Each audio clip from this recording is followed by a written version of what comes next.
How's it hanging, everyone? Welcome to the Hangout Hut. I'm your host, Matt Game, and welcome back to our discussion of the Nintendo Switch presentation, where in this portion we discuss our most anticipated games that we learned about during the presentation.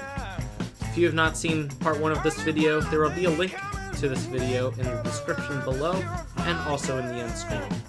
Anyways, back to our discussion. How about we get into the subject of games that were announced in the presentation last night. What are your thoughts on all the titles that we have learned about? I feel like the biggest launch title, that's gonna carry the launch titles at first, is probably gonna be Breath of the Wild. I feel like.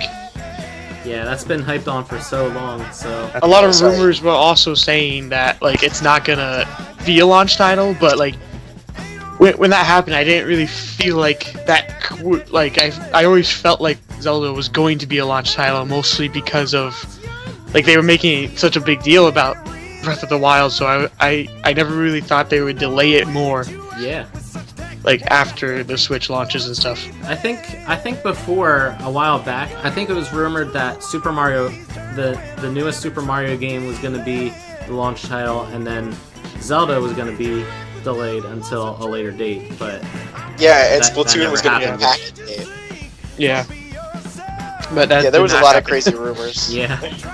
That's good that we can see Splatoon 2 as a sequel to the first Splatoon. Yay, I was so happy that it wasn't just a port. I was like, I don't have to sell my copy of Splatoon. I'm actually pretty happy from what they showed of that. But we're talking about launch titles, and to be honest, the one launch title that's really gonna get people's interest, mind you, that the two biggest announcements were definitely Zelda Breath of the Wild, that epic news that had everybody it was. I will give Nintendo props. That was a really good trailer. Oh yeah. That was hands down one of the best trailers I've ever seen for a game ever. That was amazing. And then Super Mario Odyssey, which is a great name, by the way. That is awesome. I was really excited. I'm actually quite excited for that game, and I haven't really been excited for a Mario game, since Galaxy. So to have that hype for another Mario game is pretty exciting. It was kind of funny to see how people were taking it as it was sort of like Sonic Adventure DX. You remember the Sonic Adventure games back in the day? How Sonic was roaming around in the city and all. Yeah. And then you see in the Super Mario Odyssey trailer right at the beginning that Mario was in a city. That was definitely amazing. Mm-hmm. Yeah. Seeing Mario in a real world is kind of hilarious and weird at the same time. But he is we never really seen that before, so it's really new. Yeah, they really wanted to make Mario in a different different environment, and you know what? I'm actually digging it. I'm really digging it. And it also looks like he's gonna be in multiple areas of the world. If you you could tell that he was in New York, obviously, but then there was another part where it looked more like a South America kind of place, Oh yeah. All the different sequences of the trailer. It just looked really cool. And can we talk about the fact that Bowser is trying to marry Peach, in Super Paper Mario? and Bowser looks completely different too. He has clothes. Dude, he looks dapper. He looks pretty dapper in that suit. I don't know about you, but man, he's wearing shoes for the first time. Yeah, I know, but man, that suit suits him. I gotta say. You could tell that they were kind of going that way with him at first when he had that that little really colorful car and stuff. And what was the game? I think it was 3D World. 3D World, yeah. I actually loved that boss fight. It was really cool. Yeah. I actually like the personality they injected into Mario. I know that Luigi has been getting a lot of love in terms of his personality and everything like that, and that's why I really like Luigi's personality and a lot of his other games too, like Luigi's Mansion Dark Moon. He was super expressive, and to see Mario finally getting his own kind of treatment in that respect, because to be honest, Mario has definitely been a flat character in a lot of ways, and he needed some well-known personality and everything like that. And to see him like in this trailer, he was really emoting a lot. Did you see that? Oh yeah. I saw his facial expressions were really popping, and when you saw him dancing as well, that was really something different to see that you didn't see much before. I like what they're doing with Mario and Link, giving them Link was already had a definite personality. He did have some like flat character traits too, but he was also like, this epic hero with like the Master Sword and everything. But yeah, seeing them in Breath of the Wild and then in Mario Odyssey, they definitely are injecting the characters with a lot of life this time too. Yeah, it looks like they're gonna like put a lot more effort into the characters, especially the voice acting in Breath of the Wild too. Oh yeah, which is also pretty cool. Today I rewatched the trailer for Breath of the Wild, and you know how the presentation they had in Japanese and all, and then like I saw the 3.5-minute trailer for Breath of the Wild in English, so that was definitely cool. So we'll be able to actually hear an English dialogue for us Americans of like the entire thing when we play the entire game of Breath of the Wild, so that'd be cool. And they have it in like a bunch of different languages too. Yeah. Like they also have, like someone posted on Twitter, they have a bunch of different languages in it. I could definitely tell that Nintendo of America and Europe and even Japan, I mean, I know Japan gets everything in Japanese, but ever since like Xenoblade, speaking of which, Xenoblade 2, but after Xenoblade had some pretty good British voice acting in it. I think they really like the British voice acting they have going on there for Zelda and what it appears to be like the King of Hyrule, I guess. Oh, and by the way, Xenoblade 2. Yes. I'm hyped. Yeah, that was a great presentation as well. Yep, and Fire Emblem Warriors. Oh yeah. There's supposed to be a direct of that on the 18th. January 18th is on next Wednesday, so we'll be learning about more information about that game. And going back to Xenoblade, a lot of people were surprised that they weren't doing a Xenoblade Chronicles X2. Yeah, I would say that in all, I do think X deserved the sequel, considering that if you played all the way to the end, no spoilers, I'm saying it kind of leaves story open. I'm just gonna say that just it leaves a cliffhanger, basically. I never played either of those games before, so I don't know what kind of input I would put on this, but just the way the game looks and how like everything continues after like Shulk's character and all like that, it seems to be pretty exciting, and it sort of gives players who haven't played Xenoblade Chronicles before, it gives them the chance to like go back and play that game as well. What do you guys also think about the region locking thing? I bet you guys are excited for that as well. The no region locking thing? I'm very excited for that. I mean, to be honest, there was a lot of friction created when the Wii U and 3DS had region locking enabled and everything like that, because there was actually a few games that people really wanted to see over in the West that they didn't get on the Wii U and 3DS because of region locking. It really sucked. And yeah, there was actually a few games I really, really wanted to play too, but it couldn't because they were, not available. Yeah. But now you can literally play a European copy of the game on your Wii U in the US, and sorry, on the Switch. My goodness. I feel like if they did have region locking, I think like it would be kind of not really necessary, because like every other like gaming company, they don't really do that. To be honest, like I think that was one big thing that people were really like angry about during like the Wii U and 3DS period. I think they just to be honest, they fixed the problem. Nintendo was actually listening to their fans and saying, "Hey, we got rid of this problem for you," and stuff like that. They fixed it. Yeah, they fixed it. There you go. So problem solved. So we were talking a little bit about E3 as well. So I wanted to ask you guys, what are you guys hoping to see coming at E3? Like after the Switch is out, I know it's sort of like far into the future already, but what do you guys want to be excited to see when it comes to E3? Honestly, I didn't expect them to show anything like Smash related. Yeah. At like yesterday, so I think they'll definitely show something about Smash, or even make it like its main thing. That's a good prediction. Or maybe even probably not going to happen, but maybe even a teaser for the next Smash, which probably isn't going to happen. But we'll. I don't think Sakurai would give us the pleasure. And they'll probably also just show us a little bit more third-party games, like little small games in there, here and there. So I actually think they might go quite in with the presentation at E3.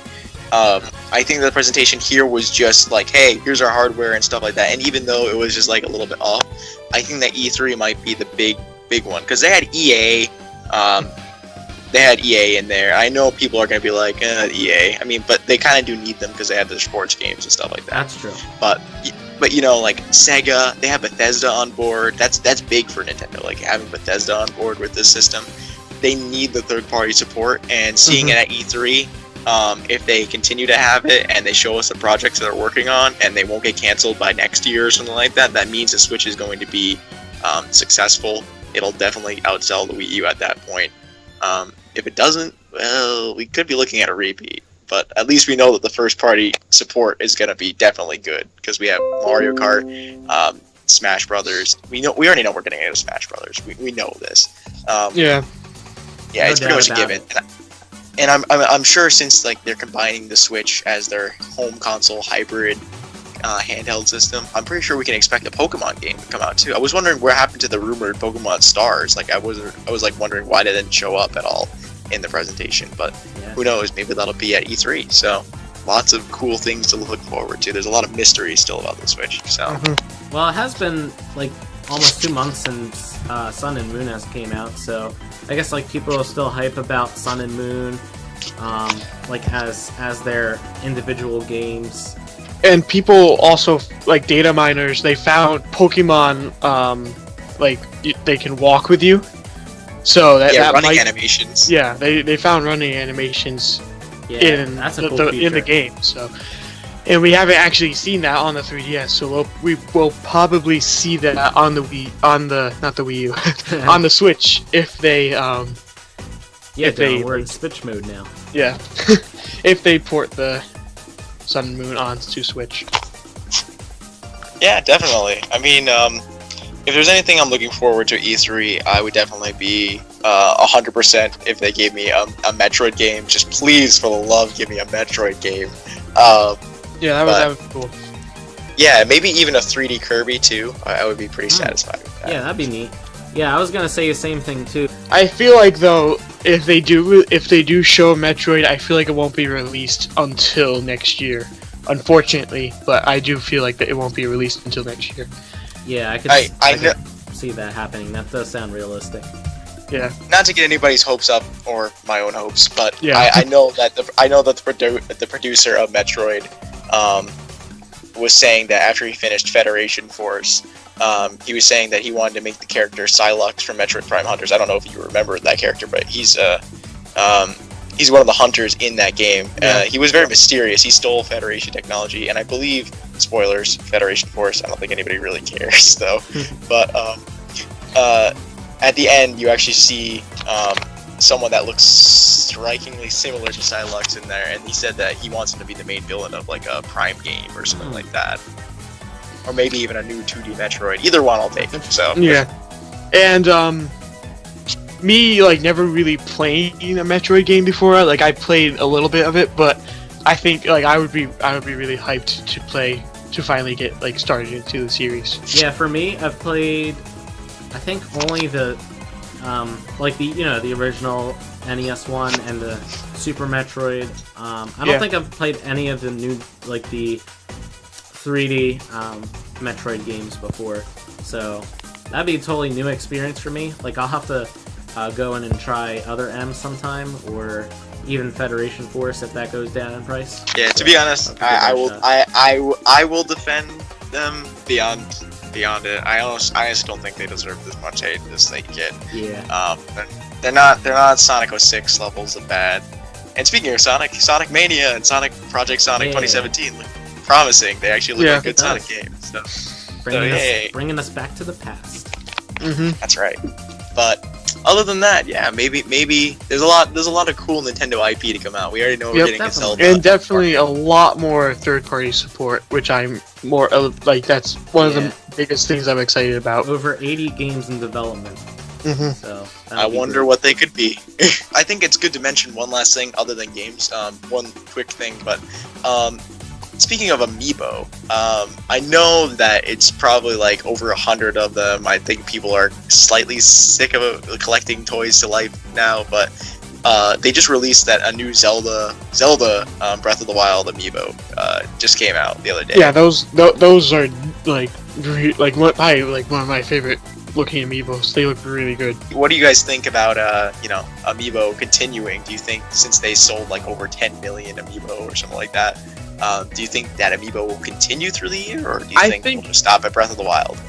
I think they're gonna still keep Amiibos, maybe like put something extra in them, or like I think they're either gonna stop completely, or they're just gonna like go all out and actually like have a lot more use to like actually buy Amiibo, like have a lot more use to it. I could see how that would be reasonable. I think Nintendo, like the developers, should be able to utilize the Amiibos more.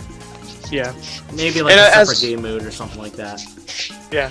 And as cool as it was to have like Amiibos in Smash and stuff, I feel like they could have done a lot more with them. And I feel like I almost feel like they're gonna do it more, but who knows? Only time will tell. Yeah. Yeah. I mean, I think the only thing that really has my head scratching is like, where happened to the last 3 Smash Brothers Amiibo? Like, what happened to Bayonetta, Corrin, and Cloud? Like, the Cloud Amiibo. Yeah. You're right. Yeah, the Cloud, like the Bayonetta Amiibo was already revealed. I'm pretty sure that one's gonna be released, but that was like the last character revealed in Smash. So I have a feeling that maybe Corrin will come out with Fire Emblem Warriors as like a special pack-in. That's a good theory. Bayonetta will probably come out with maybe like a Bayonetta port. Maybe Cloud with FF7. Maybe. Oh man. Well, Switch supports Unreal. I don't know if FF7 supports Unreal, but maybe it's the possibility. If it does, I will flip out. But it is. Well, if it is a possibility, we probably will see Cloud come out around that time. Yeah, it's only right that they complete the entire Smash roster collection in Amiibos. What'd you guys say? Oh yeah, definitely. I think they basically already announced that they are doing it. They just aren't like, it just hasn't come out yet. Yeah, we'll have to dive into the news to see what else goes down. Yep. So that'll definitely be exciting. And the journey does not stop here, as we have a long ways to go. Long ways to go. Oh, yeah. Not a long ways to go before the release of the Switch, but just wait until our E3 discussion. Yeah, that's definitely going to be exciting. All right, guys. Well, I think that's enough discussing for today about the Nintendo Switch. We'll definitely be learning more about the Switch as time goes on. Hope you guys are excited as much as I am, and as much as these guys are. Definitely excited. Yeah, very much excited. All right, thank you guys. Thank you, NiteLiter, Julio, and Hayze Dylan for joining me tonight for this discussion of the Nintendo Switch. No problem, man. Happy to be here. It's great to have you guys on board. Yeah. Alright guys, I'll about wrap up this video for today. If you guys enjoyed this video, please leave a like to let me know I did a great job, and to these guys if they did a great job as well. And if you have any comments, questions, feedback, anything at all that you would like to let us know, be sure to do that in the comments section down below. And with that, thank you guys for watching. And to keep up to date with my videos, be sure to subscribe to my channel, as well as follow me on Instagram and Twitter at TheHangoutHut to get in on the buzz, sneak peeks, and other cool things. We look forward to seeing all you guys again at the hut real soon. This is Matt Game, NiteLiter, and Hayze77 signing out. Signing out. See ya.